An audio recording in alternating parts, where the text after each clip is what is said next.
که هندي چارواکي د مظاهره کوونکو کروندګرو منتشر کولو په لړ کې اوښکې بهیونکي ګیس لپاره ډرون استعمالوي، نو دغه مظاهرین هم د ډرون غورځولو لپاره له بادیو کار اخلي.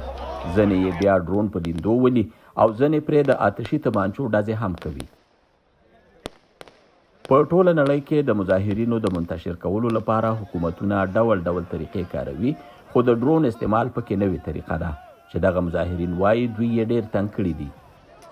हम शांति पसंद यहाँ खड़े हैं, आप भी सब देख रहे हो.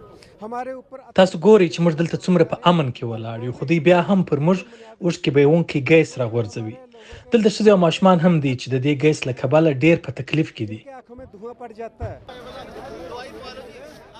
د هند په پنجاب کې د فروری له 14مې راهیسې کروندګرو مظاهرې پیل کړي دي او له حکومته غوښتنه کوي چې د فصلونو لپاره د یې د قیمت داسې کم نه کم حد وټاکي چې پکې دوی ته تاوان نه وي. دوی د یو شمېر نورو غوښتنو ترڅنګ کروندګرو ته د ورکړل شوو حکومتي قرضو د معاف کولو غوښتنه هم کوي. خو د مظاهرې ګډونوال وایي حکومت د مذاکراتو پر ځای د دوی خلاف د طاقت استعمال کوي. تاسو وګورئ چې حکومت دا څه کوي. زموږ په بوډاګانو او ماشومانو هم د اوښکې بهیونکي ګیس ګولۍ راغورځوي. د چا سترګې خوږ شوي، د چا خپې ماتې شوي او د چا سرونه. دا ډېر لوی ظلم دی. پکار ده چې سمدستي بند کړل شي.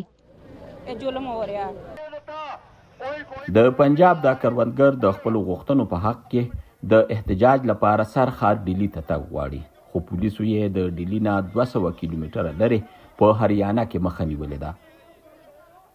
د فروری په 14مه د پولیسو او مظاهرینو ترمنځ په اخو ډب کې 15 مظاهره کوونکي وژل شوي دي.